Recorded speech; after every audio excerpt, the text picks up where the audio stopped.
ರಾಜ್ಯಾದ್ಯಂತ ಕೂಡ ಮಳೆ ಆಗ್ತಾ ಇದೆ. ಮಳೆಯ ಪರಿಣಾಮ ಉತ್ತರ ಕರ್ನಾಟಕದಲ್ಲೂ ಕೂಡ ವಿಪರೀತವಾಗಿ ಸಮಸ್ಯೆಗಳಾಗಿವೆ. ವಿಜಯಪುರ ಜಿಲ್ಲೆಗೆ ಸಂಬಂಧಪಟ್ಟಂತೆ ಮಾಹಿತಿ ಕೊಡ್ತಾ ಇದೀವಿ. ಅಲ್ಲಿ ಭಾರಿ ಮಳೆ ಆಗಿದೆ. ತಾಜಾಪುರದ ತಿಕೋಟ ರಸ್ತೆ ಇದೆಯಲ್ಲ, ಅದು ಸಂಪೂರ್ಣವಾಗಿ ಜಲಾವೃತವಾಗಿದೆ. ಶಾಲೆಗೆ ತೆರಳೋದಕ್ಕಾಗದೆ ವಿದ್ಯಾರ್ಥಿಗಳು ಪರದಾಡದಂತಹ ಘಟನೆ ನಡೆದಿದೆ. ಹಗ್ಗ ಹಿಡಿದು ರಸ್ತೆ ದಾಟಬೇಕಾದ ಸ್ಥಿತಿ 40ಕ್ಕೂ ಹೆಚ್ಚು ವಿದ್ಯಾರ್ಥಿಗಳು ಫೇಸ್ ಮಾಡಿದ್ರು. ವಿಜಯಪುರ ಜಿಲ್ಲೆಯಲ್ಲಾಗಿರುವಂತಹ ಘಟನೆ ಇದು. ನೋಡಿ, ದೃಶ್ಯಾವಳಿಗಳಲ್ಲಿ ನೋಡ್ತಾ ಇದ್ದೀರಾ. ವಿಜಯಪುರ ಭಾಗದಲ್ಲಿ ರಸ್ತೆಯನ್ನು ದಾಟೋದಕ್ಕೆ ಆಗ್ತಿರ್ಲಿಲ್ಲ ಅವರಿಗೆ. ಹೀಗಾಗಿ ಹಗ್ಗದ ಸಹಾಯದ ಮೂಲಕ ವಿದ್ಯಾರ್ಥಿಗಳನ್ನ ಒಂದು ಕಡೆಯಿಂದ ಇನ್ನೊಂದು ಕಡೆಗೆ ಸಾಗಿಸಿದ್ದಾರೆ. ಅದು ಕೂಡ ಸವಾಲೇ ಆಗಿತ್ತು. ಬಟ್ ಸ್ಥಳೀಯರೆಲ್ಲ ಸೇರ್ಕೊಂಡು ಮಾಡಿದ್ದಾರೆ.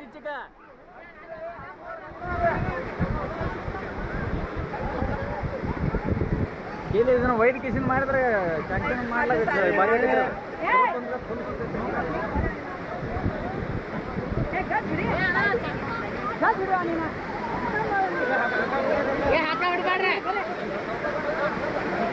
ತಮ್ಮ ಹಗ್ಗಾದ ಬಿಡ್ಬೇಡ್ರಿ.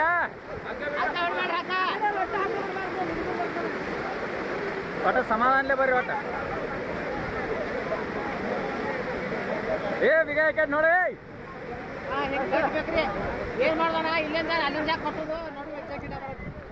ಹಗ್ಗದ ಸಹಾಯದಿಂದ ಆ ಕಡೆ ಇದ್ದಂತಹ ವಿದ್ಯಾರ್ಥಿಗಳನ್ನ ಸಾಗಿಸ್ಬೇಕಾಯ್ತು. ಹೀಗಾಗಿ ಹಗ್ಗದ ಸಹಾಯ ಬೇಕಾಯಿತು. ಹಗ್ಗ ಹಿಡಿದುಕೊಂಡೇ ವಿದ್ಯಾರ್ಥಿನಿಯರು ಕೂಡ ರಸ್ತೆ ದಾಟೋದಕ್ಕೆ ಪರದಾಡ್ತಾ ಇದ್ದಾರೆ.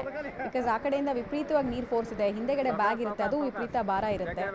ಬ್ಯಾಲೆನ್ಸ್ ತಪ್ಪುವಂತಹ ಆತಂಕ ಇರುತ್ತೆ.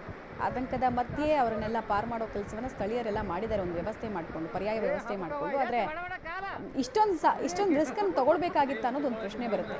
ಸುತ್ತಾಕೊಂಡು ಹೋಗಿದ್ದಿದ್ರು ಈಗೇನು ಎಕ್ಸಾಮ್ ಪೀರಿಯಡ್ ಆಗಿರಲಿಲ್ಲ, ಏನೊಂದು 3-4 ಕಿಲೋಮೀಟರ್ ಎಕ್ಸ್ಟ್ರಾ ಬಿದ್ದಿರೋದು. ಬಟ್ ಈ ರಿಸ್ಕ್ ಇರ್ತಿರ್ಲಿಲ್ವಲ್ಲ.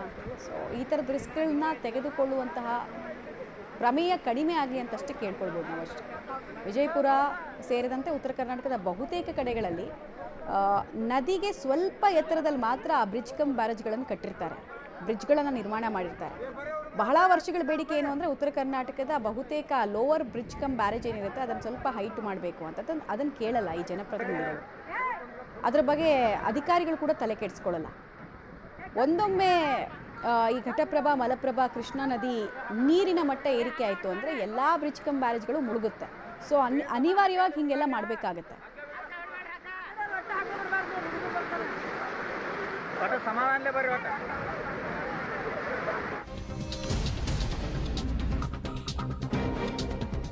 ವಿಜಯಪುರ ಜಿಲ್ಲೆಯಲ್ಲಿ ಭಾರಿ ಮಳೆ ಆಗ್ತಿದೆ ಅಂತ ಹೇಳ್ತಿದ್ವಿ ನಾವು. ನೀರಿನಲ್ಲಿ ಬೈಕ್ ಒಂದು ಕೊಚ್ಕೊಂಡು ಹೋಗ್ಬಿಟ್ಟಿದೆ.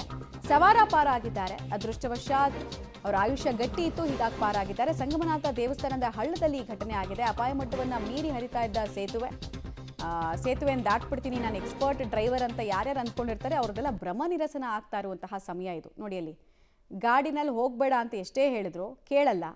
ಅಲ್ಲಿ ಸುಮಾರು ಜನ ಇದ್ದಾರೆ. ಗಾಡಿ ಸಮೇತ ಮಿಸ್ ಆಗಿದ್ದಿದ್ರೆ ಕೊಚ್ಕೊಂಡು ಹೋಗ್ತಾ ಇದ್ದ ಆ ವ್ಯಕ್ತಿ. ಗಾಡಿಯಲ್ಲಿ ಬಿಡಬೇಕಾಯ್ತು ಅನಿವಾರ್ಯವಾಗಿ. ಇದರ ಅವಶ್ಯಕತೆ ಏನಿತ್ತು ಅನ್ನೋದು ಪ್ರಶ್ನೆ ಅಷ್ಟೇ. ಅಲ್ಲಿ ಗಾಡಿ ಹೋಯ್ತು. ಈತ ಉಳಿದ ಅದೇ ದೊಡ್ಡ ವಿಚಾರ. ಎಷ್ಟೇ ಎಕ್ಸ್ಪರ್ಟ್ ಡ್ರೈವರ್ ಆಗಿದ್ರು ಕೂಡ ಪ್ರವಾಹದ ನೀರಿನ ಜೊತೆಗೆ ಆಟ ಆಡಬೇಡಿ ಅಂತ ಕೇಳಿದ್ರೆ ಕೆಲವರು ಬುದ್ಧಿಮತ್ತೆ ಇದೆಯಲ್ಲ ತುಂಬ ಲೋ ಇರುತ್ತೆ ಅಂತ ಅನ್ಸ್ಬಿಡುತ್ತೆ. ಅರ್ಥ ಆಗಲ್ಲ ಅನ್ಸುತ್ತೆ ಅವ್ರಿಗೆ.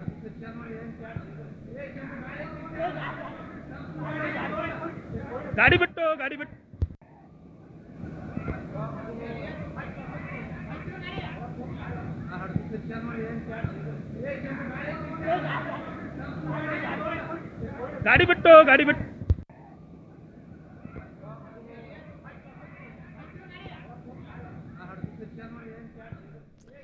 ಇದರ ಅನಿವಾರ್ಯತೆ ಇತ್ತ ಅನ್ನೋದು ಪ್ರಶ್ನೆ ಬರುತ್ತೆ ಇಲ್ಲಿ.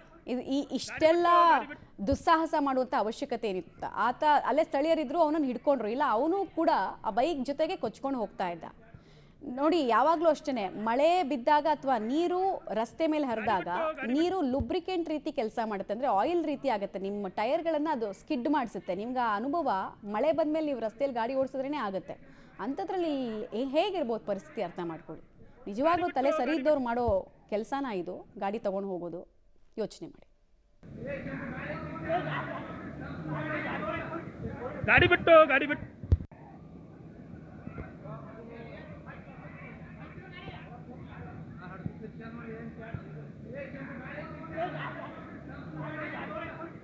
ಗಾಡಿ ಬಿಟ್ಟು ಗಾಡಿ ಬಿಟ್ಟು